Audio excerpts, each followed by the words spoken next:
done the data collection and the database building, the next obvious step would be to look at the appropriate statistical tools and techniques for analyzing this data. We have with us Dr. Sunil Morekar, who is a consultant at the Global Hospital.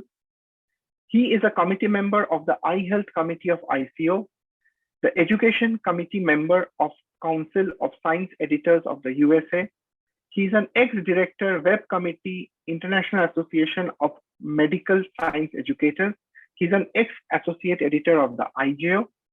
He's an author of International Diabetic Eye Care Guidelines, a member of the Ethics Exert database, and a WHO reviewer for ICD-11 coding of diseases. He has many publications to his name, and it is my honor and pleasure to invite Dr. Sunil Morekar for the next talk.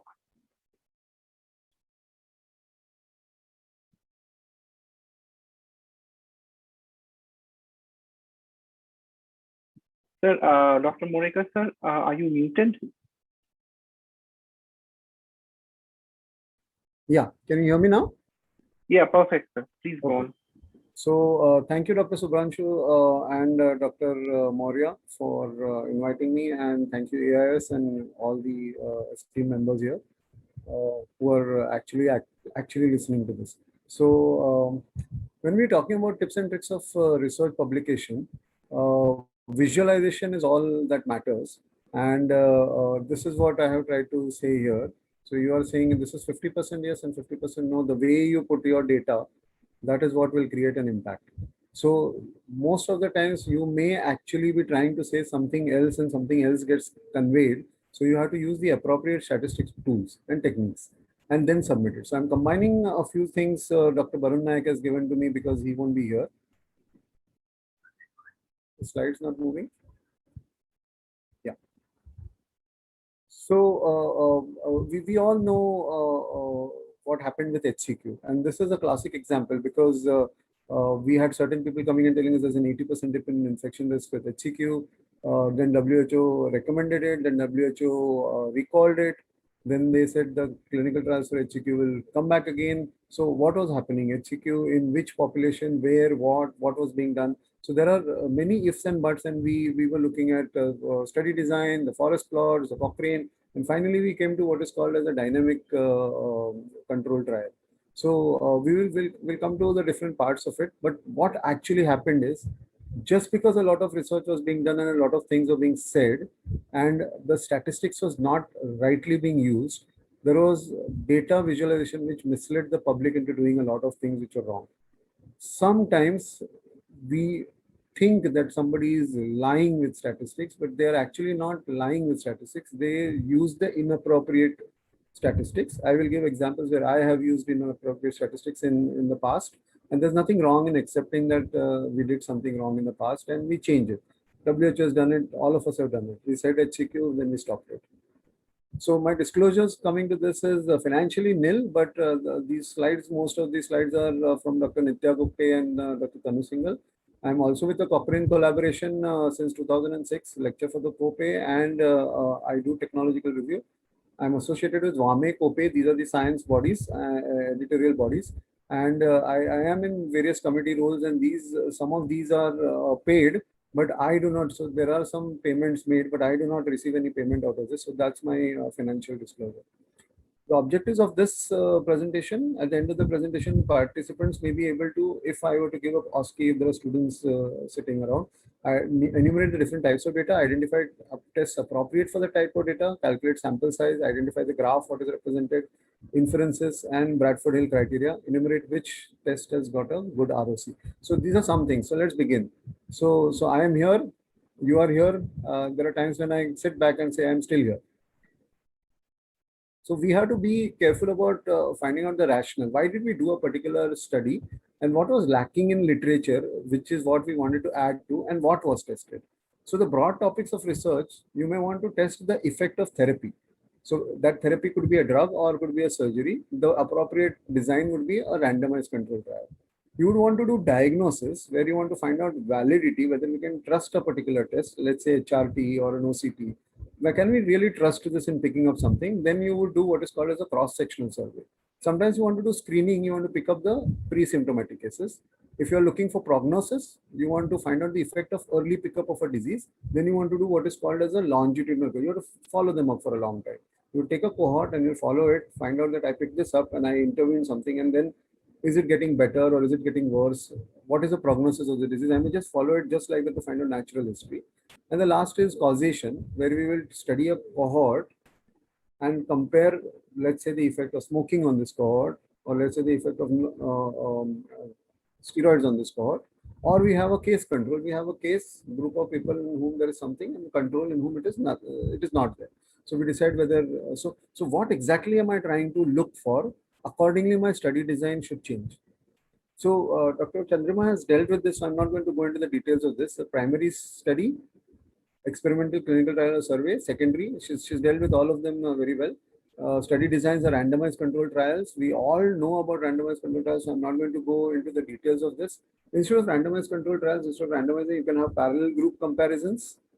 You can have parallel matched comparisons. So you find another Sunil Morikar age and male, and you find out between paired subjects. You can have within subject comparison. Before you did a lasertomy or before you did a lacunoprost and then you did a lacunoprost, you have a comparison between matching within myself. You can have single blinded, you can have blinded. You can have sometimes crossover because you want to find out that I was in this group and then I cross over and that side, does the effect goes away? Then it becomes more strongly proven that it was because of a particular drug or because of something else. So you use a timolol and a B control and then take a washout period and then switch the things and you find out what is going to happen. You can have a placebo control. You don't give anything which is going to cause any problems. An inactive looking drug or a sham. Sometimes a sham operation can also be done. And then you find out where it is moving in what direction. Some things may have two tails. My blood sugar can increase or it can decrease. So the tails of a test will be two tails when the thing variable can increase or decrease. But my height is not going to decrease. It will only increase. So then I will get only one direction change, and that is called as a single tail. You can have a factorial design which permits investigation of effects both separatively and combined of more than one independent variable. So you will have a factorial design. You will have effect of placebo. You have timolol alone, latanoprost alone, timolol plus latanoprost. So you can have multiple variables. You can have cohort studies. Like I said, you study a group of people selected on the basis of difference to their exposure, let's say tobacco or smoke, and case control. So we spoke about all of this. Cross-sectional studies also. Representative of a sample is interviewed, examined to find out of this thing. Case reports and case series. These case series are finally, case reports and case series are the last, but do not forget that phacomelia and thalidomide, terfenadine, itraconazole were case reports that change medicine. For that matter, Avastin is a case report which changed medicine. There were 1,849 case reports before we were forced to do a randomized control trial to say that both the drugs, Avastin and things, need to be investigated vis-a-vis each other. Qualitative research is something that I'm not going to touch into. So we want to find out whether the study is designed. So I have already said this, so we'll slightly go into, this is where we used to do the handout, but I'll slightly go into, I'm going to rush through this. So if you're trying to find out burden of illness, then you're going to do a cross-sectional study or a longitudinal study. What are the number of cases of corona here? What are the number of cases of retinal vein occlusion in corona? So you're going to look at the cross-sectional people of corona patients. So then you'll find out retinal changes in corona. You will do a longitudinal study. We'll follow them over 5 months and then find out if they get mucormycosis. So you'll have to follow them. You can't find them at one cross-section. Want to find out causation, whether this causes that or that causes this, there's a steroid causing it. Then you'll have to do a case control study, or you'll have to find a cohort in which the factor is there, the steroid is there, versus another cohort in which the steroid is not there. You will have to find out occupational risks. People are going into the corona wards and what is happening. You'll have to do ecological studies, whether you're getting the corona while going to the hospital or in the ICU or even in your OPDs. The treatment efficacy, RCT, diagnostic test, paired comparative study, and cost effectiveness, RCT. So again, I'll just put these as OCTs as OSCEs sometimes. Study 2 surgical procedures, what would be randomized control trial. Evaluate a diagnostic test, what it would be a cross-sectional study. Prognosis and outcome, a longitudinal. You want to prognosis. Causation is a case control or case report or cohort. So we need a null hypothesis to find out that I think both of them look the same. So there is no difference. And the alternate hypothesis is no, there is a difference, so something caused something. So we need something because things look so similar otherwise, unless you look at them in minute details. So each of these things, so like if you were to look at the minute detail, I would look at the eye, I would look at, so is this different? I would look at the eye, that variable there. I will look at this variable there. I will look at the length, the width of this. I'll look at this. I'll find out if there's a gap here. I'll find out if there's a gap there. So are they different? So I will look at different variables. So what will the variables be? The variables can be discrete variable, numerical or categorical. Numerical where you use numbers, quantitative. Categorical is where you are qualitative. Why this is important? Because your test that you use statistical will depend on whether it is a number or whether it is a quality. So you have discrete numbers, discrete quantitative tests, which are integers. So progression free, after I did a chemotherapy, how many years was it progression free? Versus a continuous variable where it can take any value from height will be 170 centimeters, 72, 73, 73.4. It will be continuous, or mass or a tumor volume. The qualitative will be ordinal, which is ordered like a disease stage, grade 1, grade 2, grade 3. It goes in stages or grades. So there is an order to it. Nominal, when this is not ordered, blood type or gender, this is not ordered. You have discrete values and you have continuous data. So I'm not going to go into this. Now you look at how the data is presented in your main population which you're studying, and then you're going to apply something to it. If your main population itself has a difference between the two groups, you're not going to be able to find out. So you want to find out if there is a parametric data which follows the bell curve. So it is distributed in a bell curve manner. This is something that is there, or it is a non-parametric where some things are outliers which are beyond this. So which data is normally distributed, A or B?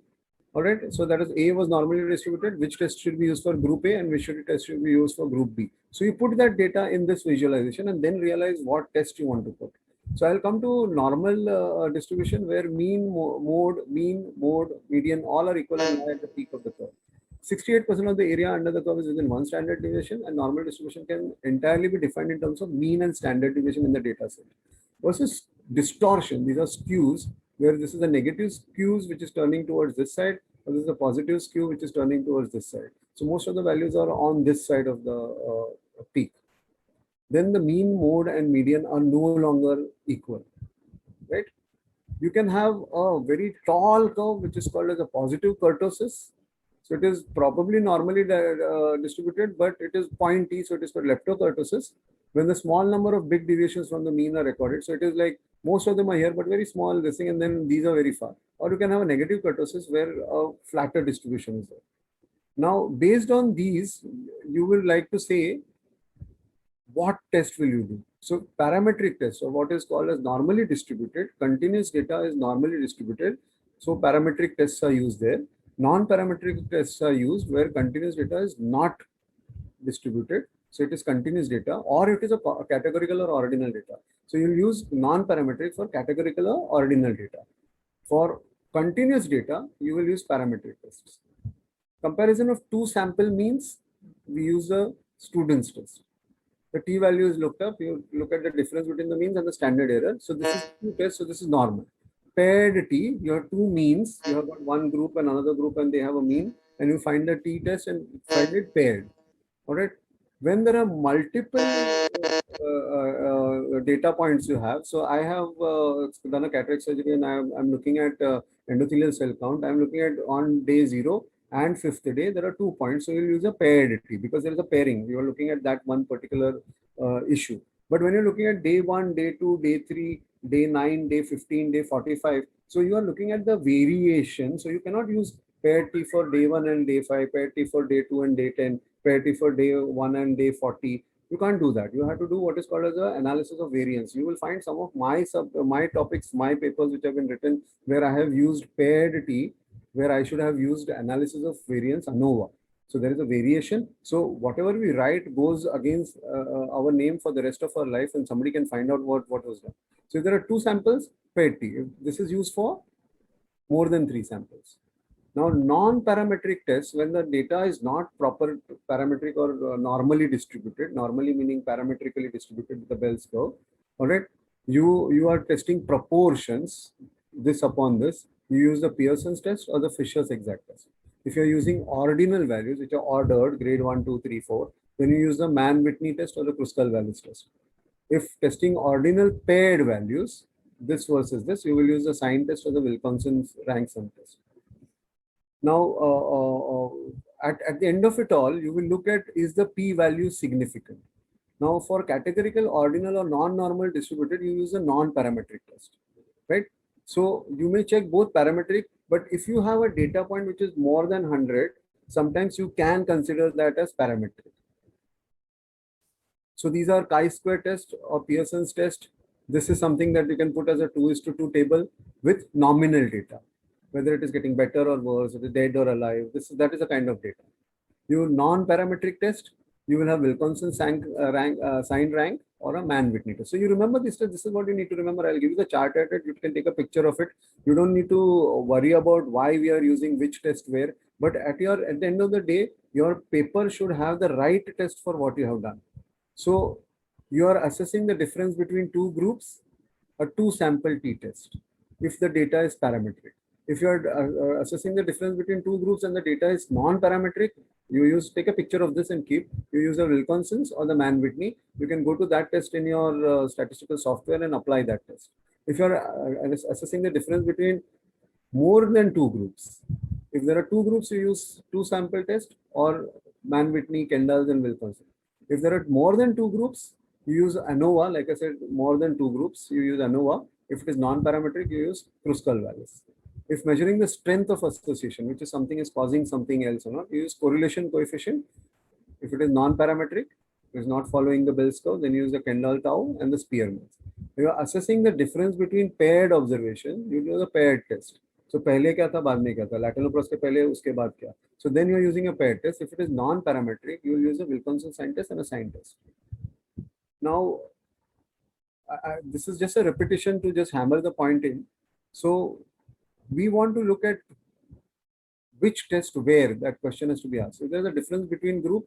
Is it unpaired groups or is it paired groups? If a difference between time survival, there's a difference between groups which are paired before and after time series, crossover, these kind of things, or association between is something causing an association with something else, and an agreement between assessments.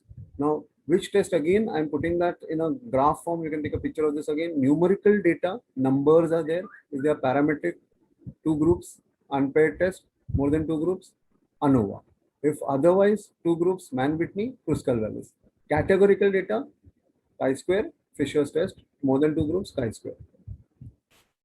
So once you have answered what is the data, is it parametric, is the data paired or not paired, it is over multiple times or not, is the test applied appropriate, then you understood whether you applied the statistical data properly, right? So in a randomized control trial, two groups of patients were treated with two different girls. The mean ages were for 65 and 75 years respectively. What more do you need to assess this? The p-value. The p-value in the mean ages before itself is different. So there is a bias which has been introduced because of the age. Obviously, the older people are going to do bad and the younger people may do good, or the other way around. But if my basic descriptive data of the population, the two paired populations on which I was using or not using the drug is bad, I need to find the p-value, find out that if it is not right, and you find it, p-value is not given, but you calculate it and find it to be 0.02 for the mean in the two ages. What is the interpretation? That is improper randomization with significant baseline differences. The baseline is also already wrong. So you will have the baseline of both return must be given, and they should be compared by appropriate statistical tests. There should be no difference between the groups if randomization is proper. Then you apply the RCT or the intervention, and you find the RCT compared mean IOP following anti in two groups by the Friedman test. Is this correct? Incorrect? Suspicious? This is suspicious because you're suddenly using a test which we don't usually talk about, right? So again, one more time, compare means from independent sample, student T, non-parametric Mann-Whitney and Wilkinson. If it is paired samples, paired T. If it is paired, paired T. Independent samples, student T. More than two, ANOVA or Kruskal-Wallis if it is non-parametric. Comparing proportions, chi-square, Fisher's. McNemar's if it is compared proportions from paired samples and comparing two variables which are continuous, Pearson's or Spearman's. Pearson's is used for parametric data, Spearman. So sometimes you use Pearson, sometimes you use Spearman, and I will use Spearman's in a normal this thing. So I have a study in which I have used parametric data, but I have used a Spearman's coefficient. I will get a different interpretation altogether. Or if I have a non-parametric data and I use Pearson, so you look at the data and you look at whether this is parametric data or non-parametric data, and the person has applied the right test there. So you say coefficient is significant, but you find out which coefficients, Pearson's or Spearman's, and based on the parametric or non-parametric. So two drugs found no overall difference, but A was better than this thing in the Chinese age group between 41 and 50. This is what people do. This is what is called as a subgroup analysis. I want to find a difference. So I'll keep on breaking that group and keep on breaking that group into smaller segments till I find a difference. The sensitivity for a test is reported 75%. So we'll come to sensitivity and specificity and CIs. So I'm not going to talk about this here right now. I'll skip this. So the other thing which is important that you have to look at whether the sample size has been calculated. So sample size was calculated in this manner. If the sample size is not calculated, I will not like that particular paper at all. Then the sample size has to depend on whether there's a type 1 error or a type 2 error, one-sided, two-sided. What is the variability? There is an inherent variability in the population. My sample size has to be bigger. Sir, I request So you one to side or kindly two side. conclude. Then you go And here, to sensitivity, specificity. Sorry, are we running out of time? I'll just stop here. I request you to kindly conclude. Yeah. Yeah, So we look at samples. When you look at test, whether it is helping me diagnose something, we look at specificity and sensitivity. So we find out the patients with disease, without disease, the test results are somewhere here, and you find those out. So this is how you find out sensitivity, specificity, and the ROC. I'm going to run through this. And that is a good test, and this one is a poor test because the area under the curve is like this. There is a less area under the curve, it's not a good test. This is the worst test. And then you find out correlations, like I said that, and you can find these perfect correlations and then regressions. So this is something, and then at the end of it, you find a survival analysis and Kaplan-Meier estimator for the survival analysis. So you find out this is the survival analysis and this is what will you find out? How will you do that? If it is non-parametric, two groups, Mantel Hansen, log 1, and if it is more than two groups, log rank and Mantel Cox.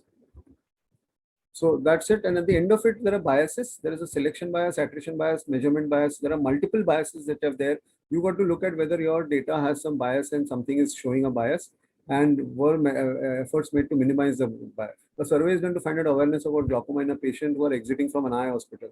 Obviously, what is the problem here is a selection. They are already coming out from a hospital where they are aware of it. So you want to find out awareness of that. Then postal survey on sexual practices of adolescent girls only. So this is a selection bias. Only 20% responded. In a case you find out controllers are admitted to hospital's trauma ward. Again, what is the problem? Selection bias. So there are multiple biases that can be there and incorrect randomization. So you find out those biases, and at the end of it all, last slide here, you're looking at Bradford-Hill criteria, where you're looking at 10 criteria. What is the strength of the effect? What is the consistency? Can it be reproducible? Can it be specific? Is it temporal? One thing started after the other? Is there a biological gradient? Is there a plausible mechanism? Is it coherent? Can an experiment be done to this thing? And an analogy to other things can be found out. So if those things are there, then you will think of the association as a causal association. And finally, if you think my presentation was just average, it's quite all right because it is being mean. Thank you. Thank you. Thank you so much, sir. Thank you so much, sir, for this exhaustive presentation.